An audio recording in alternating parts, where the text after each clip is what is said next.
Hello, everyone. My name is Dr. Mark Wolff.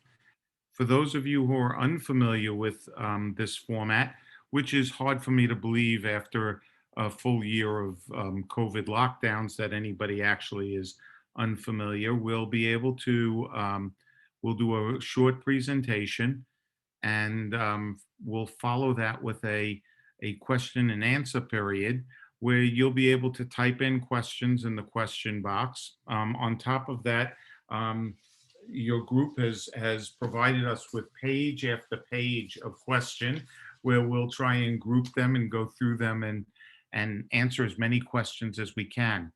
This particular presentation is being recorded and will be available on our website for your friends to view, and we'll be happy to share the URL to be able to reach this. This is our first opportunity to show off our new personalized care suite at Penn Dental Medicine, the Center for Persons with Disabilities. So first, I'm going to introduce the two other guests with me right now. So I am Mark Wolff. I'm the Dean of Penn Dental Medicine. I have been literally a lifelong advocate and treating dentist for persons with a wide variety of disabilities throughout the lifespan. We have Alicia Rizna Bauman, who is a dentist who has also spent most of her career treating persons with disabilities of varied nature and ages. She is our associate director of our center. And Dr. Miriam Robbins, once again, an extremely experienced dentist in treating persons with disabilities. And she is our director of the center. So, I'm going to share my screen and start a little bit of talk about the Penn Dental Medicine Center. So this is Penn Dental Medicine. It's a school that the building that you're staring at was constructed in 1915, opened in 1917, and has been a leader in dentistry for generations today. This happens to be another area that Penn Dental Medicine is excelling in for our community. We're located on 40th Street in West Philadelphia, South 40th Street in West Philadelphia, and we are a full service dental school, educating dental students on how to become dentists, educating specialists in all of the specialties on how to become specialists. We provide care in our center Monday through Friday, 8 a.m. to 8 p.m., actually Monday through Thursday till 8 p.m. On Friday, 8 o'clock to 5 o'clock. Our students provide care to, our students are already graduates of colleges who are studying dentistry. And after 2 years of working on simulators, like flight simulators, they now begin working on patients under careful supervision of a truly skilled faculty. And they're watched very carefully in everything they do. It's probably the most quality assured method of receiving care that's absolutely possible. So we not only train people how to be dentists, but the people that do this are researchers and educators and lecturers worldwide on how and what to do. I've spent a career researching how to prevent tooth decay on patients, and have now spent a good deal of time looking at many of the social determinants of why we get oral health disease or why we don't seek care. This is a characteristic of the people that work day to day at Penn Dental Medicine, and actually you have the opportunity to receive care. Your children, the people that you're the caregiver for, have the opportunity to be treated under the supervision of this incredible faculty. We publish several hundred articles each year. We are one of the top 5 dental schools ranked in the United States. We are clearly a major source of the science. A commitment that I have had has made this new personalized care suite a dream. And many of you have been brought to this webinar today by actually somebody who saw an early release on the subject that we were opening this personalized care center, and asked whether or not we can talk to your organization, which is a camp. Many of you are related to it. Many of you have heard about us. So let's talk a little bit about the three where we are, the three of us, and what we believe in patient care.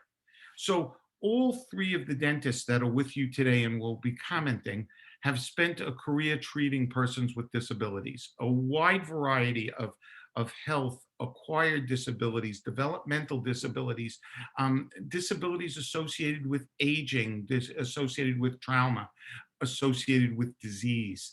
Uh, all of us actually did a significant amount of work where we sedated patients, brought patients to operating rooms, and tried treating them.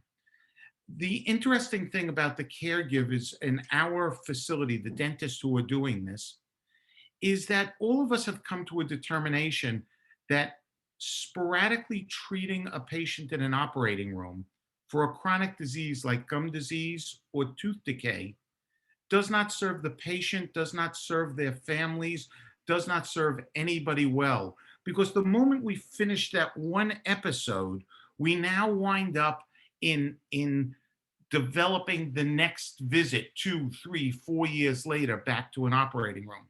And we all recognize that these operating rooms may be absolutely necessary, but if we cannot implement some form of prevention along the way, we are not going to be able to control the disease. And that turns out to be the most important portion of what we try to do. So we've designed a novel program where every dental student will receive an education that will make them competent in treating the vast majority of persons with disabilities. So we are looking to not only teach dental students, but also specialists. We are looking to teach other dentists. We are looking to educate the patient themselves and the caregiver on how best to manage their oral health and maintain health through a lifetime. We all deserve the right to have teeth free from disease, free from pain, that function and allow us to work. So we're looking at really different concepts. If we can't get in there to brush, then we need to manage tooth decay by diet. We need to train people how to brush. We just had a wonderful story of an autistic child who has not been seen without going to the operating room and hasn't been treated by a dentist in 5 years. We spent a little bit of time, tried some new technologies, and we're actually able to get the child to brush on their own. We will focus on how to accommodate the disability and how to get that to work with a caregiver. We work on arresting tooth decay, reversing it. Not every cavity needs to be surgically treated with a drill. We work on a patient with Alzheimer's disease may be able to have their teeth cleaned for a few moments and then become distracted. Okay, get your teeth cleaned 5 times, 10 times for 5 minutes, and we'll get your teeth cleaned. Once we do that, we're going to help caregivers maintain it, and we'll see the patient frequently. And we'll manage to control the decay and control the disease. So we look to educate our dentists, we look to educate the caregivers, and we look to educate the patients in how best to take care of themselves. And we look to do this through a lifetime, and we look to do this without the use of general anesthesia if it can at all be avoided, or sedation. So some of you ask questions, where can I get sedated? How can I get the patient in general anesthesia? We actually might not be the site for you.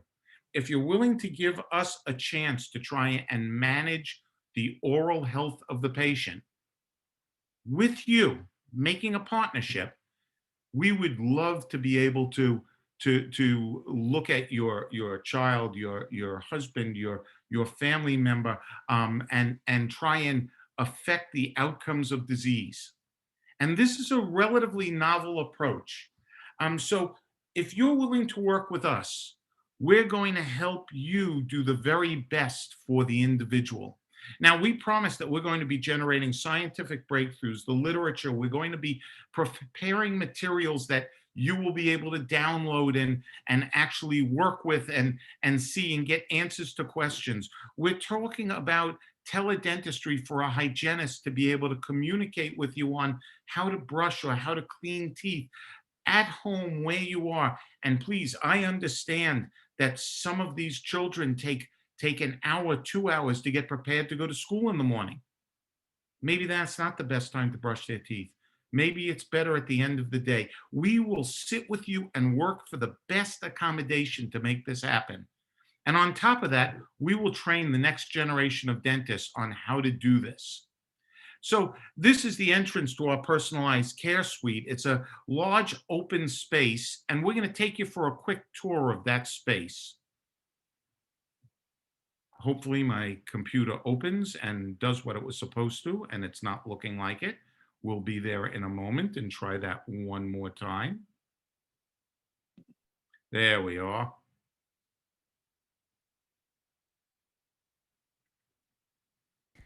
Welcome to Penn Dental Medicine. On this tour, we hope to make you more familiar with the recently opened Personalized Care Suite. Since the start of the COVID-19 pandemic, Penn Dental Medicine has implemented several measures to maintain the safety of our patients and staff during these unprecedented times. This includes taking family members, caregivers, and patients' temperatures as soon as they enter the school. We also ask a series of questions regarding symptoms of COVID-19 prior to arrival. After getting checked in, you can head upstairs to the Personalized Care Suite, located on the second floor. You can access the suite via the stairs or the elevator. Welcome to Penn Dental Medicine's Personalized Care Suite. This suite is dedicated to providing preventative and interceptive oral health care for patients of all ages living with various forms of disability. We welcome caregivers and family members to be a part of this experience. Here we have our waiting room. Please make yourself comfortable following checking in. The waiting room is very spacious and provides plenty of natural light. Upon entering the suite, you will notice the Wayfinder Path system. This feature has been implemented to guide visually impaired individuals to various areas of the suite. The hallways are also wide enough to allow 2 wheelchairs to easily pass through at the same time. The suite also features wheelchairs, lifts, and hover chairs to ensure that you are comfortable and safe while under our care. If needed, we have a single-use bathroom in the suite that is wheelchair-friendly and spacious. It is available to all of our patients. Here we have one of our consultation rooms, where we discuss and develop a customized treatment plan that will best fit the needs of the patient. Caregivers and patients will be able to discuss their care in privacy. This is our 6-chair open bay clinical area. Our care team will include dental students, hygienists, and dental faculty members skilled at delivering care to patients with all types of needs. Each chair in the open bay will also have the capacity to supply nitrous oxide, if recommended by your dentist. Also featured are 6 closed operatories. These private rooms have sliding doors for easy access and blackout shades. Like the open bay rooms, they are also equipped with nitrous oxide, which can be made available to decrease anxiety during treatment if recommended by your dental provider. This is our X-ray room where the patient will receive any X-rays designated for their treatment. Another great feature of this suite is the quiet room. Just like in our private operatories, this room has features that can be customized to the patient's individual needs. These features include lighting, which can be adjusted to various levels of brightness, and extra acoustic paneling, which reduces noise from the other areas of the suite. We wanted to make all aspects of this room comfortable for our patients, so mats can also be provided to allow individuals to sit on the floor and become acquainted with this space if necessary. Our dental providers and other team members can also comfortably work and interact with the patient at this level. In the event that the patient requires additional privacy, a door to enter this room from the waiting room hallway is also available. The goal of this room, as well as our whole suite, is to best accommodate all of our patients' needs so that we can provide optimal care. We hope you enjoyed the sneak peek of what your visit will look like with us here at Penn Dental Medicine. We are so excited to meet you. Please find more information on our website at www.dental.upenn.edu or reach out if you have any questions or concerns.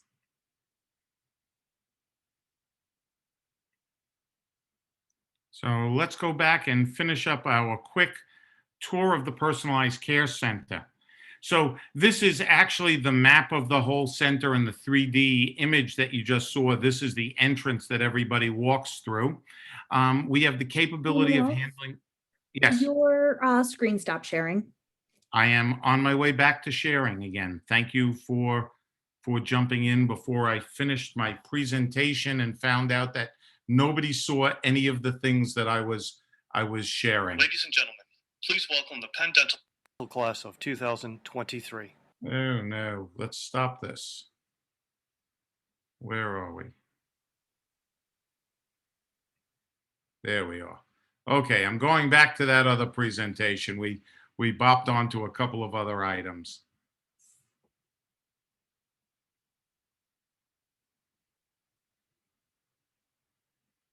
Here we are. So this is our main entrance that you saw, and we can accommodate wheelchairs, stretchers. We have the space to use, do large things and small things within the facility. It's a very pleasant space. There are nurse practitioners that work with us to help collect medical histories. We have a good deal of individuals who have multiple skills. We have the ability to translate. We have the ability to put in a screen that allows somebody to actually do sign language as we go through the process.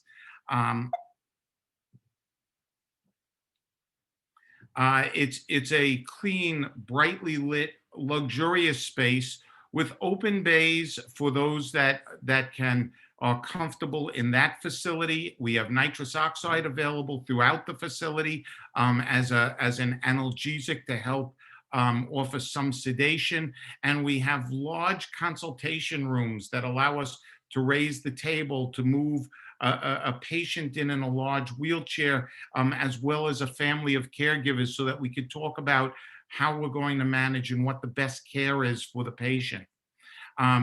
What you see here is a hover chair with a flip of a switch. We can literally push that chair all the way to the front, bring in a wheelchair lift that allows us to lift and work on a patient inside the wheelchair if they cannot be moved.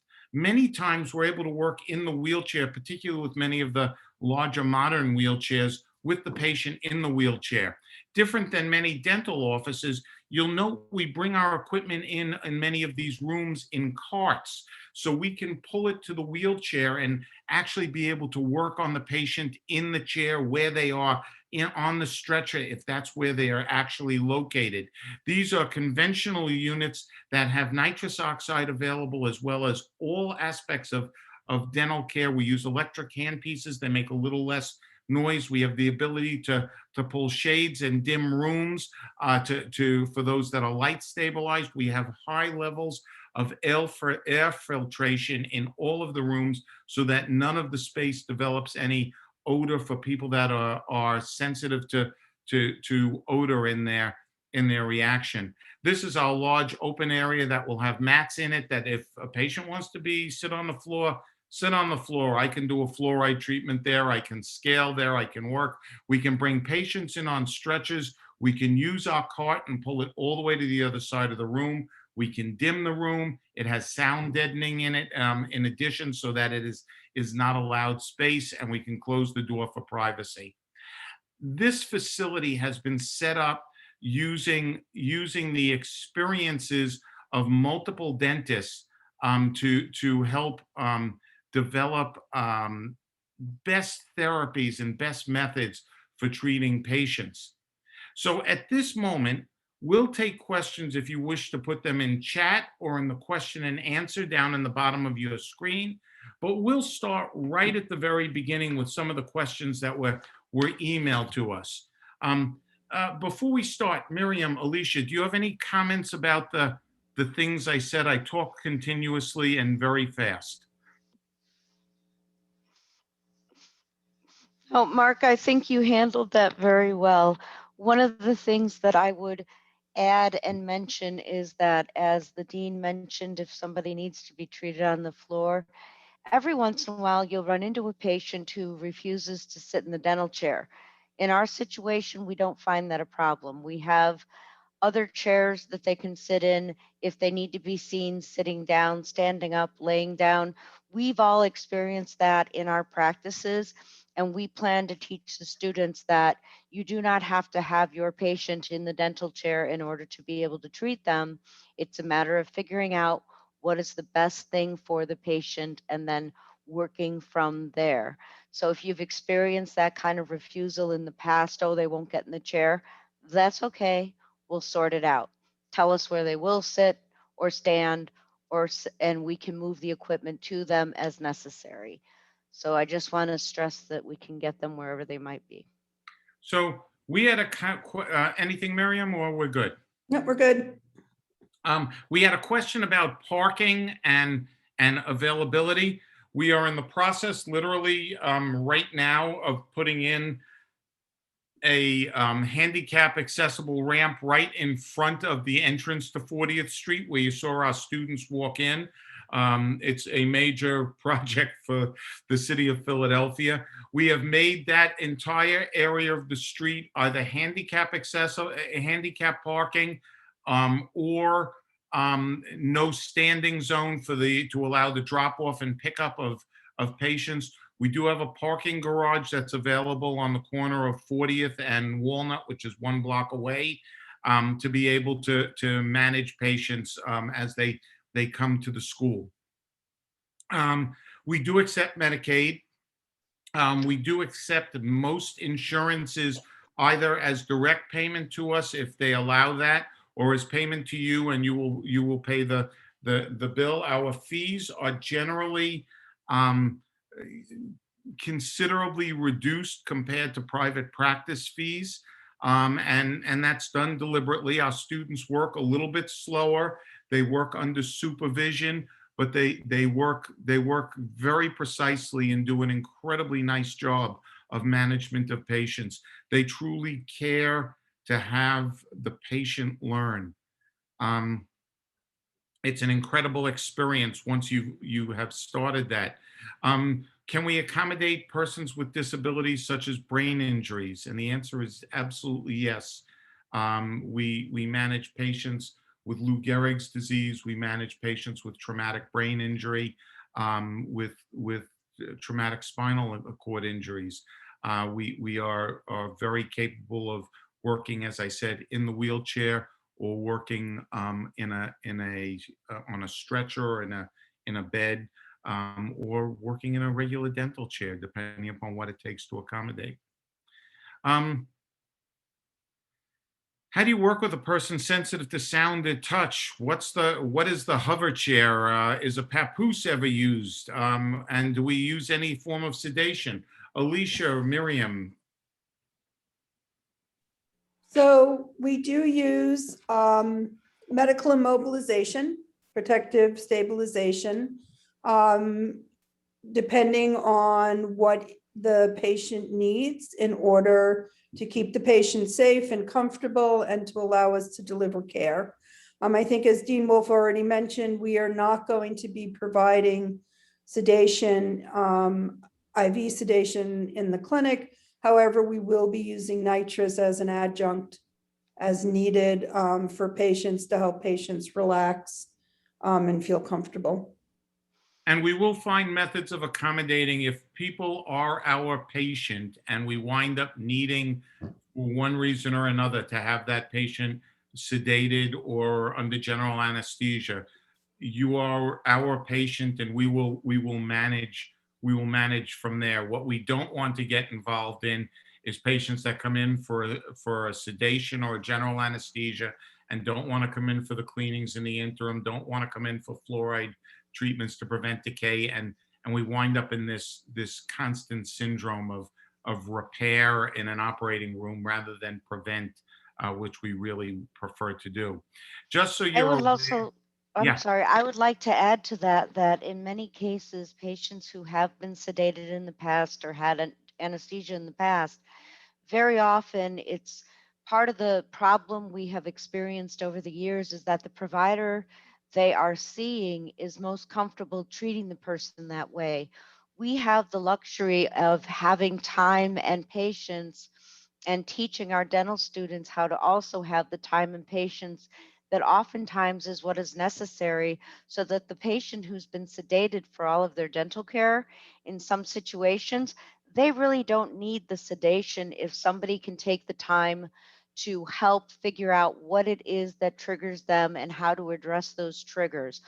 And I think that one of the things we will really focus on teaching the students, and this is one of my favorite sayings, is how do you get into the patient's box? Figure out what makes them tick, what's going to make it so they can receive care comfortably, and then that's what you provide. I've had many patients who I've been told you won't get anything done if you don't knock them out. I take that as a challenge of, oh, really?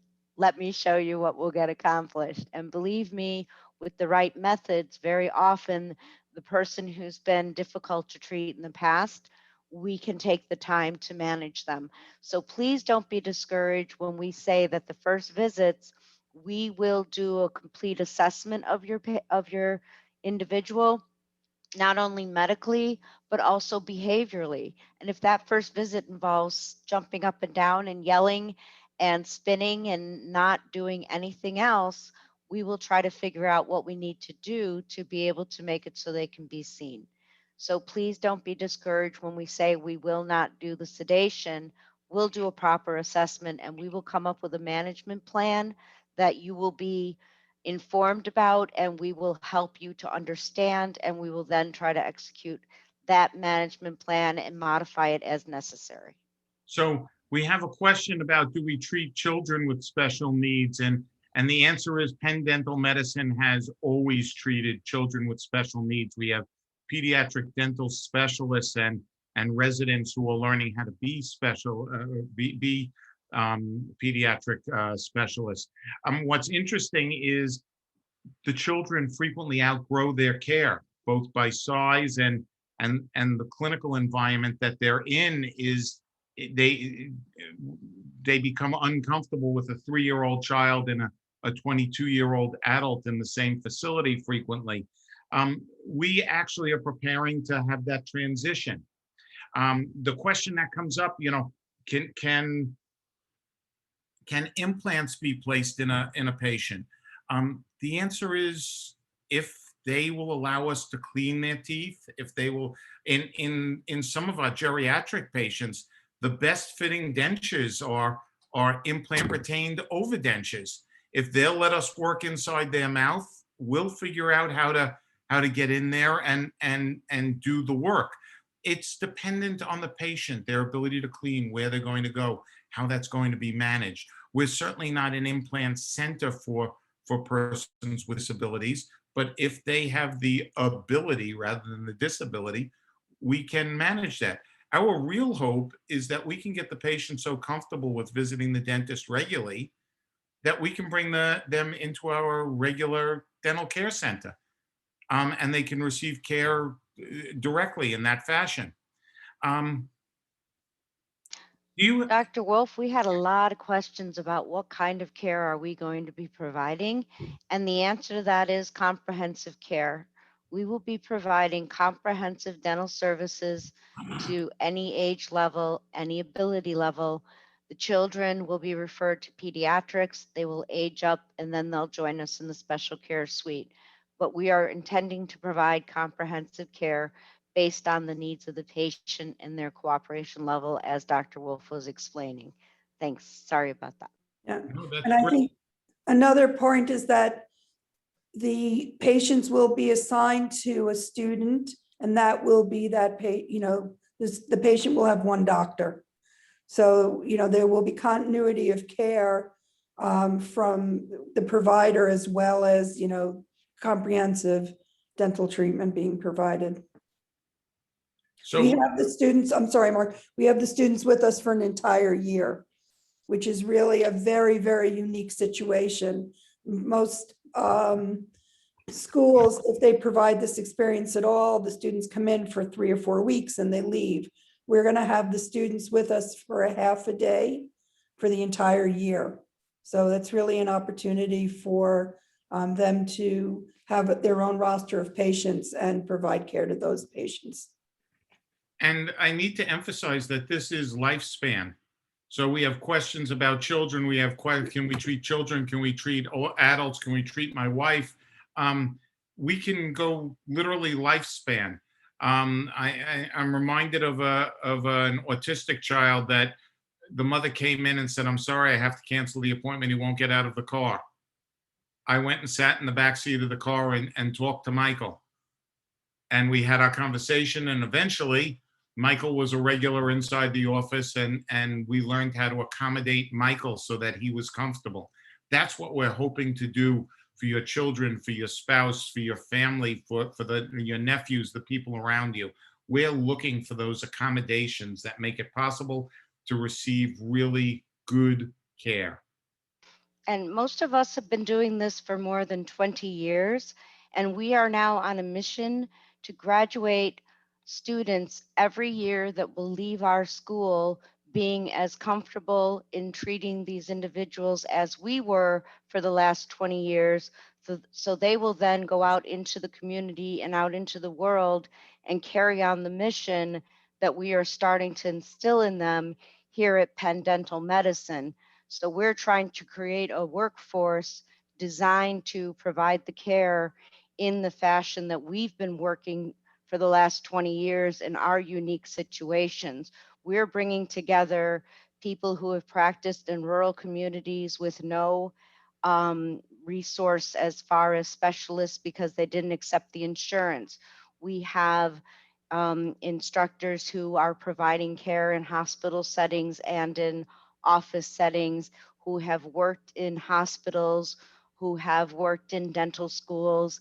And so we're bringing together the best of every practice that's available out there to try to train our students to be that next generation that will carry our torch, because we realize we are not going to be working forever, at least I don't plan to.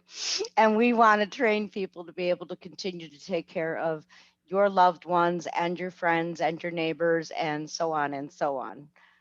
So we have at our school, we have some questions about orthodontics. We have some questions about root canal endodontics. We have some questions about people with Fragile X, Down syndrome, a bunch of genetic diseases. So one of the incredible things about being at a dental school is that our students literally learn about all of these syndromes and medical conditions as part of their routine education. We, as specialists in the personalized care suite, make sure that they understand the full dynamics of the disease and how to manage this so that everybody can be treated safely, so that they can optimize oral health and comfort, so that we don't wind up with pain in our smile. I think it's really important. We have so many different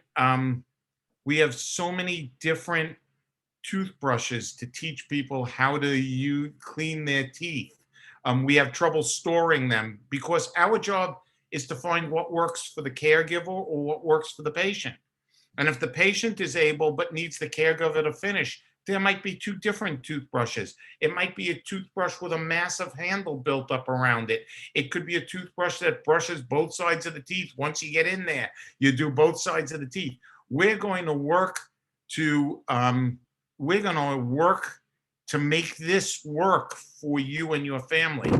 So questions about orthodontics, we can bring an orthodontist in to do a consult with us in the dental care center and get an answer from an orthodontist. Is this possible? We can get an answer from an endodontist. Is this possible? And if it's something that is doable, if there's a reason to do the root canal, we will do it. We will find out how to do it. We have a question: is our facility latex safe? We do not use latex in any of our goings on, because we are concerned about latex allergies. There was a question that was sent to us about COVID-19 protocols. First, I have to encourage any person who has a family every person should go out and get the vaccination, to reduce the likelihood of getting this disease. COVID-19 has taken an unwieldy number of lives in persons with disabilities at a much higher rate than the general population. As soon as they are, from a health standpoint, age standpoint, eligible for this, I would be a very strong advocate that they receive vaccination. We have a question here about managing people with HIV, a senior citizen. Anybody want to take we're a pro at this. Yeah, right. And excuse me, we actually have a grant program that is targeted or specifically for patients with HIV, that helps financially to pay for dental care if the person fits the criteria. But certainly, most patients with HIV has really become a chronic disease. And, patients can be managed very comfortably in a dental setting with absolutely no modifications to their dental care. How do we manage periodontal disease? Well, periodontal disease is the effect of a lot of different factors, but one of the most important things about periodontal disease is maintenance over time. So when Dr. Wolff has been describing to you that we will come up with a care plan, we're going to come up with a disease control plan for the individual, whether that's controlling dental caries, which is a chronic infectious disease, whether that's controlling periodontal disease, which is a chronic infectious disease. We will not only treat the existing condition, but we will spend a lot of time making sure that whatever services are being provided at home are adequate so that that periodontal disease will hopefully not progress. If it's a situation where the individual requires more than 2 visits a year, 3 visits a year, 4 visits a year, every month, we will do whatever is necessary in order to help maintain a healthy condition. And it's very important to remember that everything we're discussing is a chronic disease process that then not only affects the mouth, but also affects their overall health. So when we're discussing the care plan, that care plan is addressing a lot of needs in addition to the oral health needs, the nutritional needs, how the nutrition is affecting the overall oral health, general health. And also, we're going to be looking at some of the other needs that individuals have that play into their ability to come for their visits, receive their regular care. If we have an individual that has issues with being able to find transportation, we have patient navigators that will help with that. Food insecurity issues, our patient navigator can help you find resources. There are a lot of different resources available in the community to help people when it comes to finding educational day programs, other things that you may be struggling to connect with, especially if you are a parent in the community versus somebody who's making use of a group home situation. So our patient navigator will be able to help you with answering some of those questions because we understand that it's the whole picture that has to be addressed to provide a healthy individual.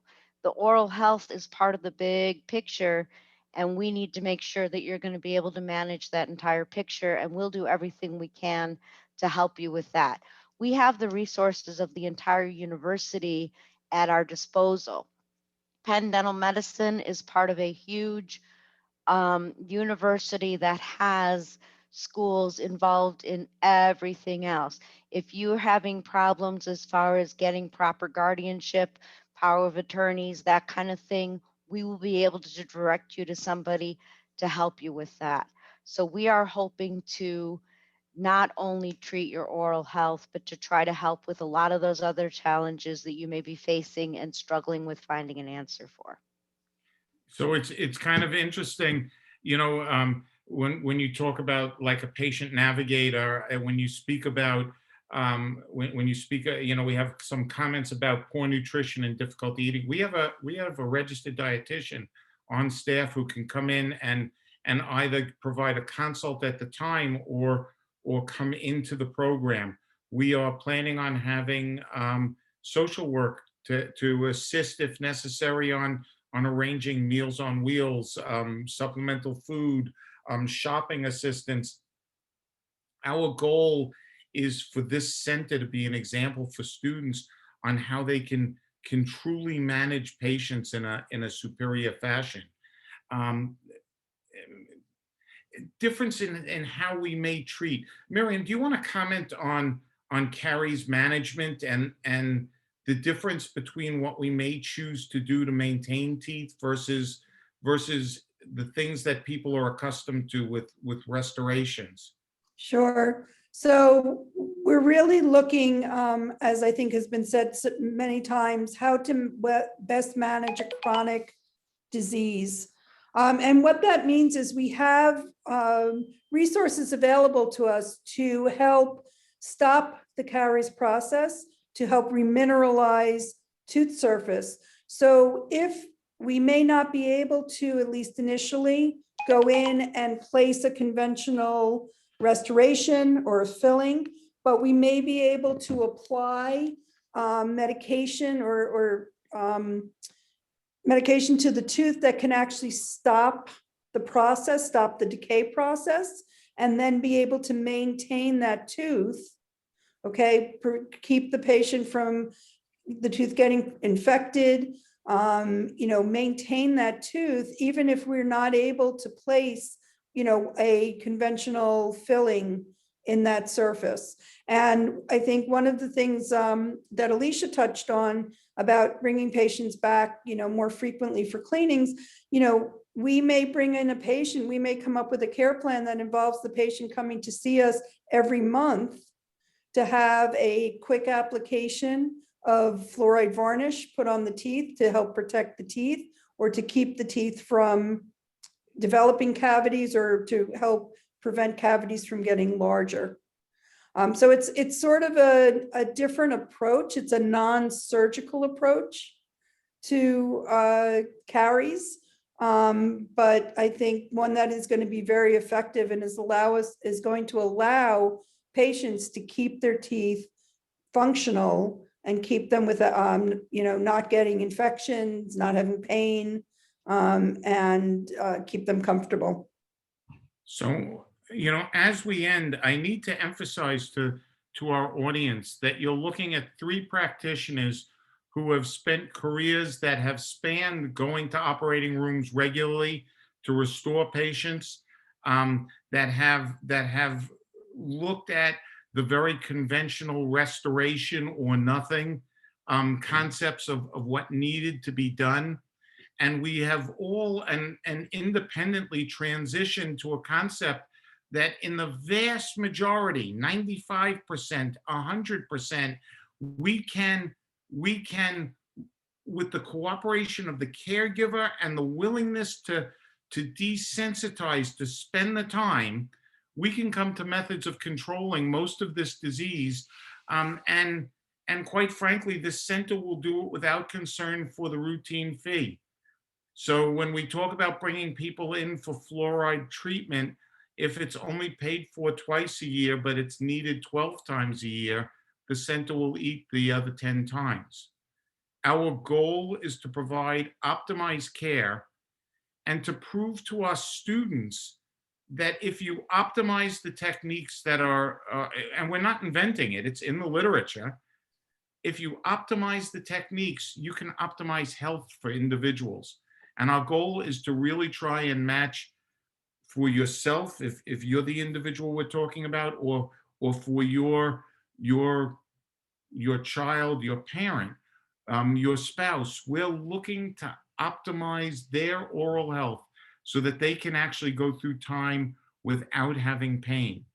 What you'll find in the chat, if you click on it, is the contact information, a bunch of information on how you can reach us, and if you have difficulty pulling it down, you can Google penndentalmedicine.org or penndentalmedicine.edu, and you will come up with our website, which has this myriad of information for you, and you should utilize that. We have one new message here. Let me see what that said. Oh, I think she just posted personalized care suite where you can pick up some more information for us. Miriam, do you have anything you'd like to sign off with? No, just, really, I think has been said, this is a really unique facility. And I think we will be able to provide really state-of-the-art care to a wide variety of patients. We welcome all of you who are listening to come and take a look, and happy to work with you to provide the best oral health care that we can. So we did have a request from somebody, are we accepting appointments?